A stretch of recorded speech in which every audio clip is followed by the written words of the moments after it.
Got it. This transmission is coming to you. This transmission is coming to you. You've got it.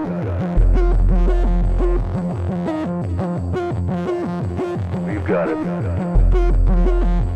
You've got it. All right, you are go. You've got it. All right, you are go.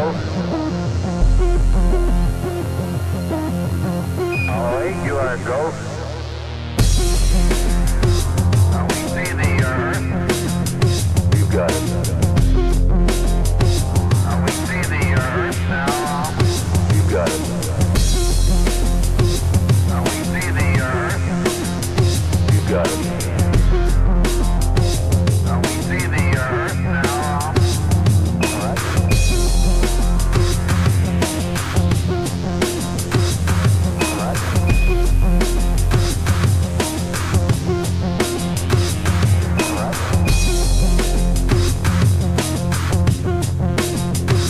Got it.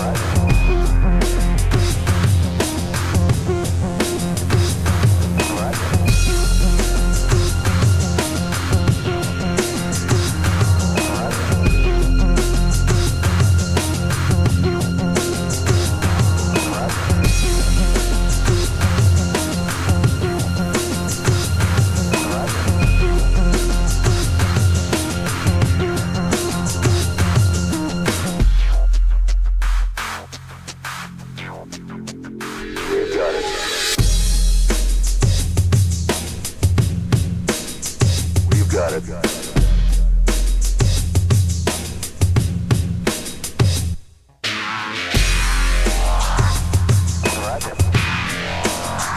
got it. You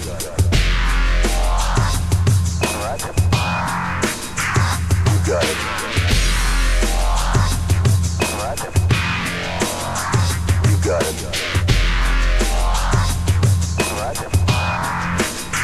You got it.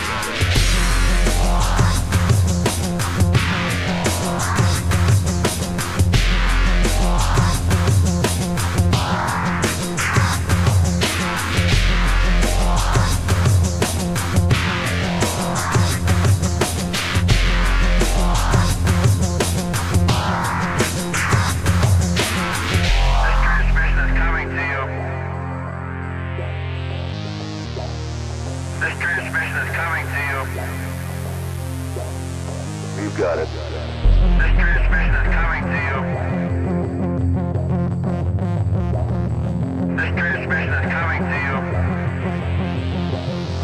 You got it.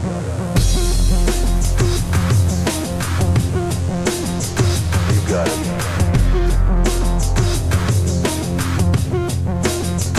You got it. All right, you are go. Got it. All right, you are go. You got it. All right, you are go. Hi guys. Welcome again. Thank you very much for joining us again here tonight. We've got a lot of things to cover tonight, and but thank you very much for joining us. And I'm just going to go down the list here.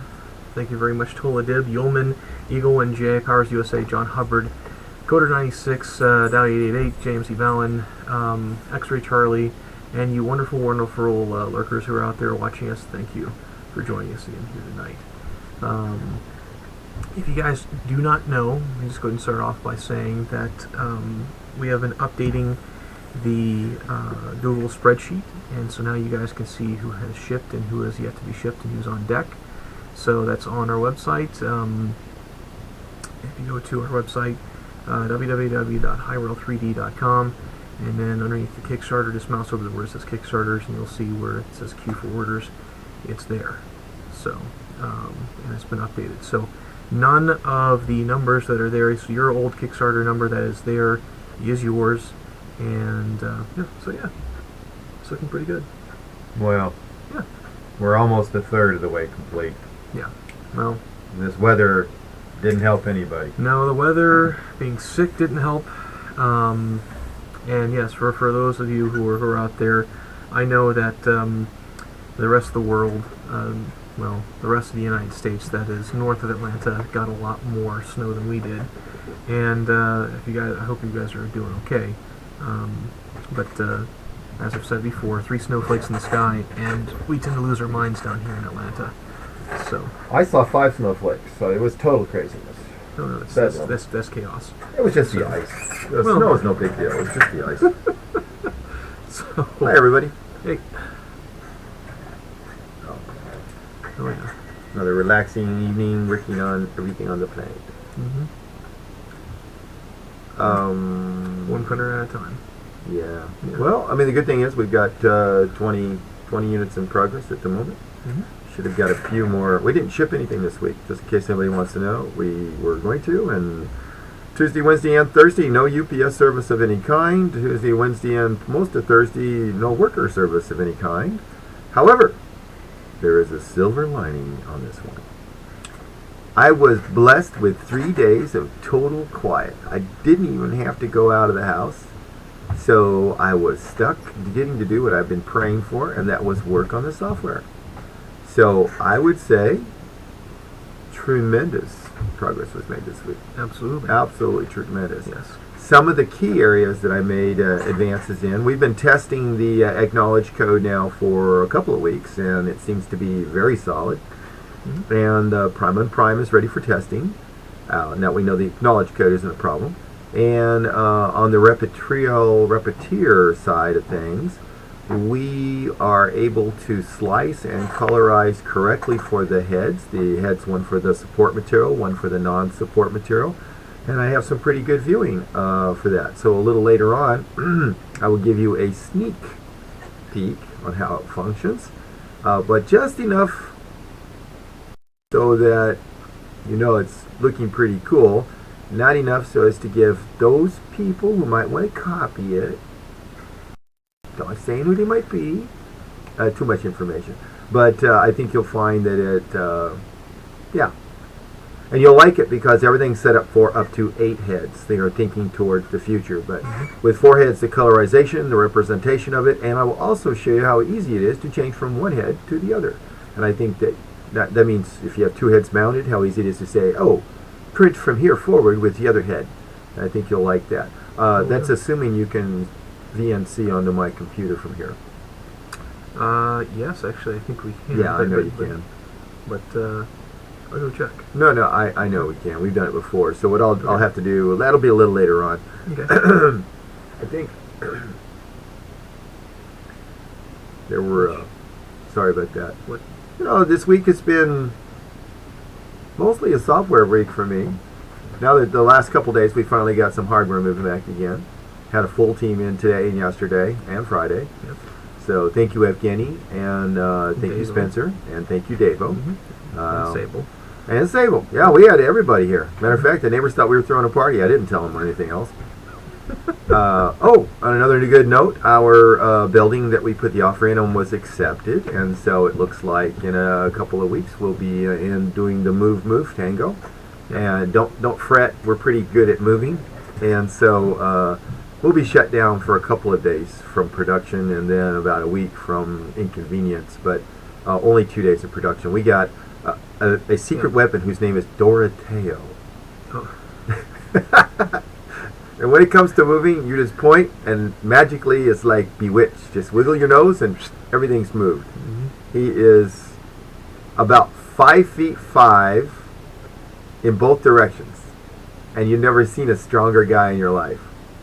I mean, I'm sorry, I have to tell you, he helped us move the last time, which was a couple years ago.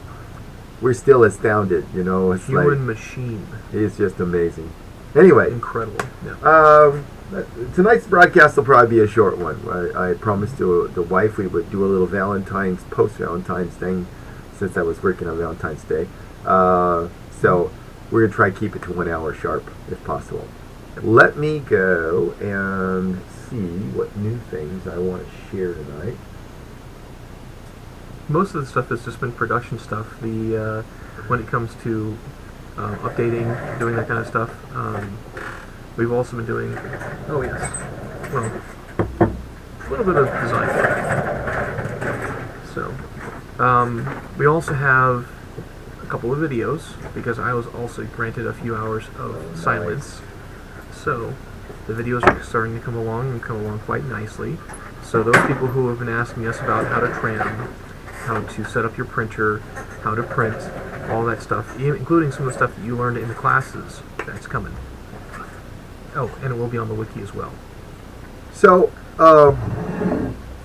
I know it seems a bit out of phase because we're still shipping Kickstarters.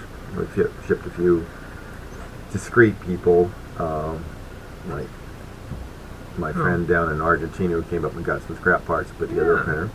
But I'd like to show you guys the evolution of something. So this right here is probably one of the main parts of the printer. It is the Z-axis X-bed support, but it's the whole Z-axis goes up and down and rides on this. Now we've been shooting that out of a special kind of aircraft aluminum, which I cannot divulge the alloy for fear of pain and penalty of death. But we had moved to a new design where it's made from a steel, and you can see they've come in now. They're being mass produced for us. And just in case you wonder what's underneath the paint, you might find it interesting, because that, my friends, is stainless steel. And you can see it's, well, it's not without its strength coefficients. So we're testing these, and we actually have an all stainless steel printer in the works. And some people are thinking, my God, these guys are nuts.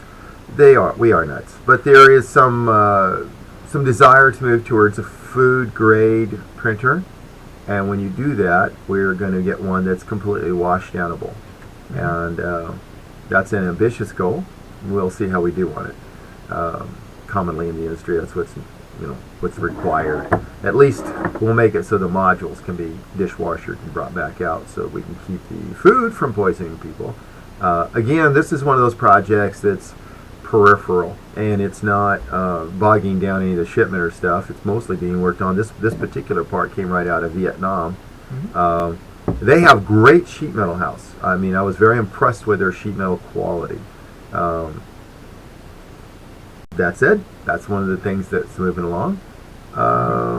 Few other of the little items moved pretty smoothly this week. Well, yeah, but here again, most of it was production, and Yeah. and so we're ready to start shipping out this week, which you guys may probably already see it on the website. 3 units. So Those have been waiting in the queue all week. Yep. I think you get out 5 more systems this week. 5 more. I think you do. Okay. I'm playing hooky, so I have to go out of the country on Tuesday night. But Monday and Tuesday are work days. Let me see if I can pop up the VNC, and then we'll just show them a little quick preview on what little tidbits we've got going. Sure, that's fine. And then I'll be right back. Okay. So remember, you have to put on the I have to take my iPad. It's Yeah. already up. Okay. Excellent. Let's see if I can answer any questions. And thank you, Eagle and JS. The second that you started going into what you were saying, yes, I knew the right song to start off. Let's see. I need some fine prime on prime action. Farrah's USA, it's coming. It's coming. I've seen it. It's coming. Let's see. Needs me some fine okay action. Yep. Eagle and J, as you heard earlier. Let's see. And yes, they finally updated the chat for Justin.tv. So anyone who's actually wondering about what's going on with Justin.tv, Twitch has pretty much taken over their entire business model when it comes to what they do. So It's going to become Twitch Interactive, and Justin.tv is still going to remain. So we're still going to be doing broadcasts like this on Justin.tv for as long as we can, until they get so large that they don't need us anymore. No, no, nothing like that. No, we're going to continue to do broadcasts on Justin.tv. So I know I got a couple questions about that earlier this week because of the new things that are happening over at Justin.tv with Twitch.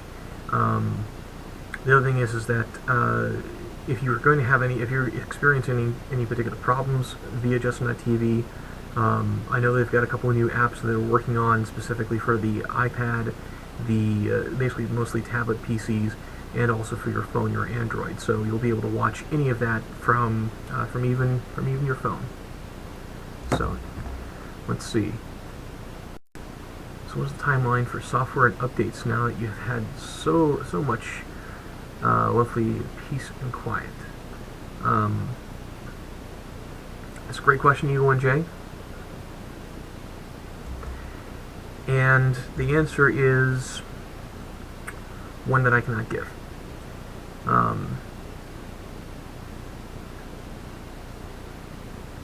So I'm gonna let Carl answer that one. What's he asking? He wanted to know, because we had so much time, so much lovely peace and quiet, what's the timeline for the software and updates? So I don't know. I'm Okay. testing it. There's no point in sending it to you if I'm not happy with it, but lots and lots of it's coming together. So Powers was asking about weight difference too on these guys. they're almost identical. The steel is just slightly higher, but it's also much stronger. Yeah. That one's a different story. This one is made for Yeah. heavy duty. Mm-hmm. So you guys can see the difference in size. So kind of. There you go. Good question, Powers, you say. So Eagle1J makes a very good point. That would approach Battlefield grade as well. What would? The stainless? Steel. Yeah, it would be interesting. Where is your VNC viewer? Right here? I'll bring it up. Okay, it's number 1.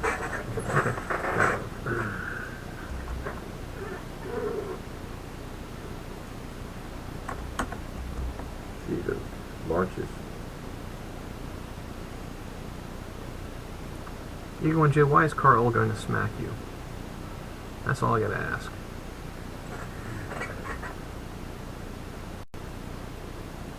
Is that our New Jersey friend? Yes. It is one of them. Yes. Huh. Let me Let me go check. I'll be right back. I know my viewer's running. Maybe we ought to close the viewer. It's, All right, I'm all over this.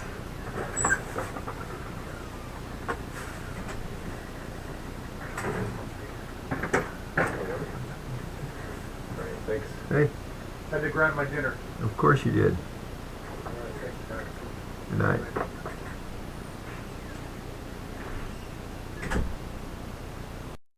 Okay, he's trying to get the other computer up on a VNC so we can share the screen with you on it. It's a great thing when it works. So let me. I will take a couple of moments here while Hutch is in there. Couple of really important things that affect everybody out there have happened. Jim Powers was nice enough to shoot off a out of memory exception last Sunday night, and he gave us the file that was causing the problem. And it was a huge file. I think originally it was in the 30 megabytes, 35 megabyte range. And I steered him towards a way to clear that up. And then he sent me another one that was 78 megabytes. Yes, that's a big file. And indeed, it did cause a out of memory exception. So it was 1.75 million lines of code, which estimated time to print would be somewhere between 100 and 400 hours. So it's a big file, and it's probably outside the scope of this week's problems. But I would like you to know how we've solved those problems. We tried lots of different editors and tried to see if we could find a .NET compatible editor that can handle files that large. And to do that, you realize Windows has a limitation. I think it's true of almost everything that's out there. of 500 megabytes, and it requires that to be contiguous memory, meaning all in one chunk, for it to handle it. And when you work with Rich Text Box, which is what we've been using, it makes copies, and those copies then bloat up for just a few fractions of a second, and then it disposes the extra copies when it's done. Anyway, a file that would load would die as soon as we started to do some kind of manipulations of it. That said, we dug into the code and got to where we found Notepad++, and it worked fantastic. It even colorized at the speed of light. And then we realized that Scintilla would be a better choice for that because Notepad's written on Scintilla. And make a long story medium, we were able to work with a .NET component that's open source that would load files in excess of 10 million lines long.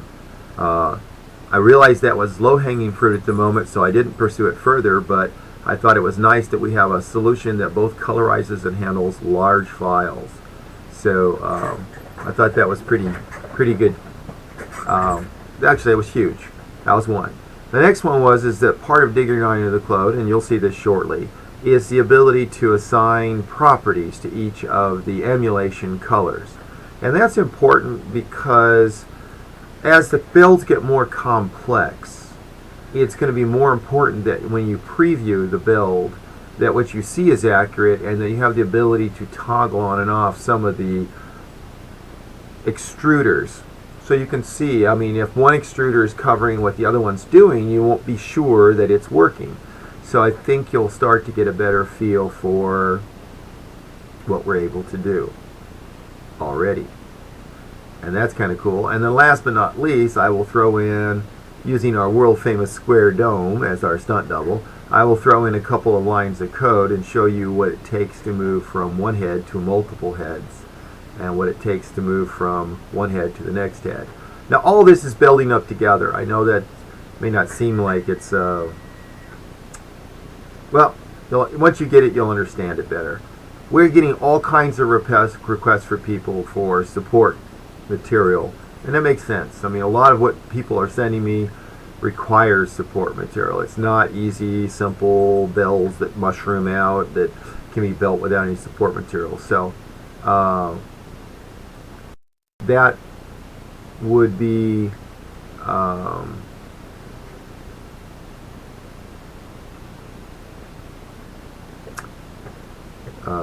useful to us to be able to view them. Sorry about that. I got distracted for a second. Anyway, Hutch is back.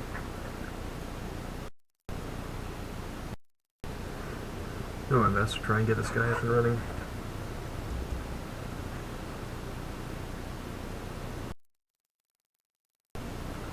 You know, I don't even know why we're using this. Oh, you want to team view it? Might as well. You might get huge lag because it's going to go out on the net and come back in. And you have TeamViewer 8, we're all running TeamViewer 9. Maybe we save the software for next week. Can't tell you.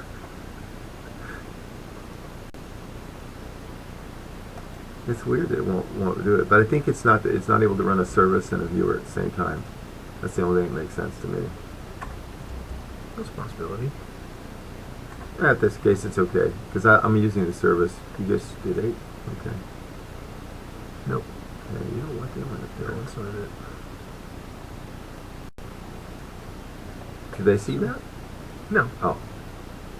Whew.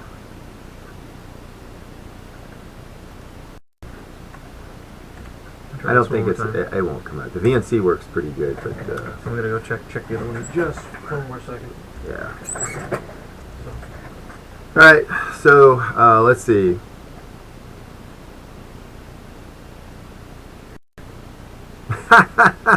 Okay. Anyway, when we finally demonstrate it, and this is not a software problem, it's just that we don't have the computers cooked up right. Meaning the VNC viewer on my development system apparently is in the wrong mode. Let me tell you why it's in the wrong mode. I actually VNC into the printer because I'm running one of the co-IDEs, the Cucoxes, for the Hothead is running out of the printer itself. I got it. And I'm doing that because the Cucox requires a different revision level than the motion controller does, and you run into problems if you try to run them all on the same computer. So since the printer has a computer, we put it to work compiling and emulating, and with breakpoints and everything. You got 2 up there instead of 1 on the VNC viewer address. Yeah, okay. So that's why we had VNC up, because I like to be able to have all my stuff up on the screens in front of me. I don't like to go running 4 feet away to see what's on the screen over there. It works great, actually, in case anybody wants to know. It's a little bit hard to keep your thinking straight when you have 3 computers all running programs simultaneously.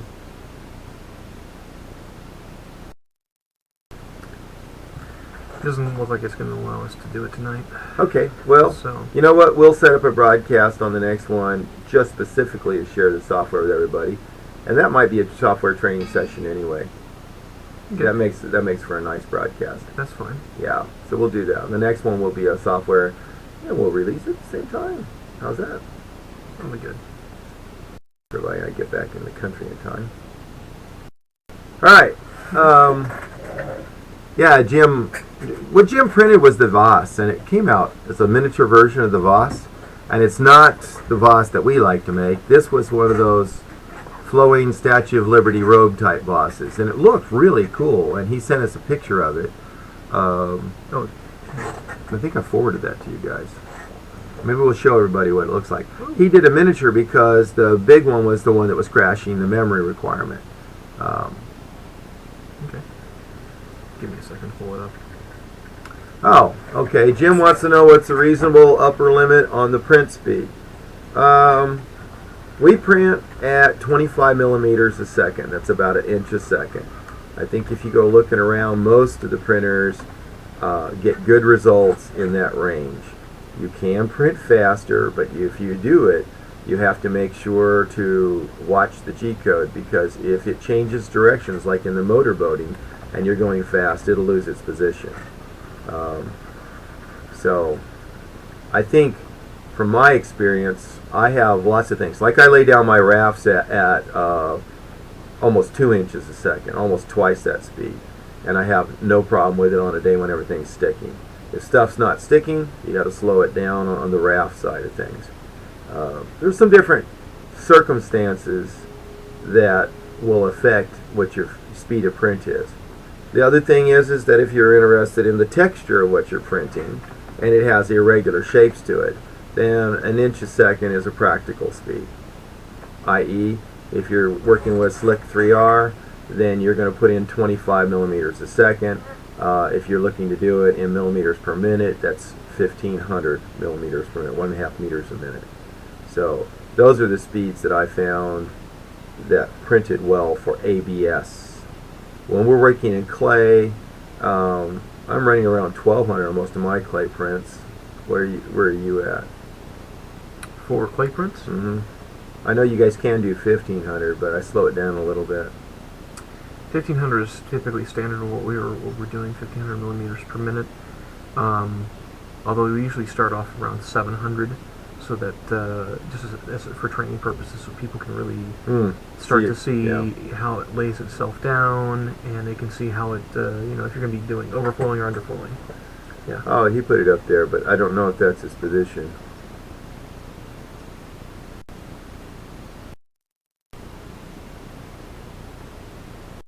Yeah. Yeah, that's the one he printed. Yeah. So. Say something. Oh, I thought that was someone up there saying "say something." That's the chat room saying "say something." Yeah.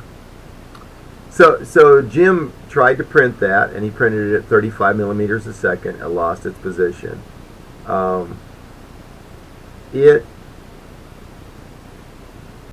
I would have printed it at 25 millimeters a second based on the irregular shape, and that should have given you excellent results. Should have been no lost position, and you should have enjoyed very nice texture mapping on it. So for what it's worth, that's what we would do. That's what we normally do. Yeah. And here's a picture of it that Jim was nice enough to send to us. Hutch will download it and then put it up on the screen for you guys. Yeah, give me a second. He needs a second for it. You sent it to Dave, but you didn't send it to me. Oh, sorry. It's okay. I thought I put that in there.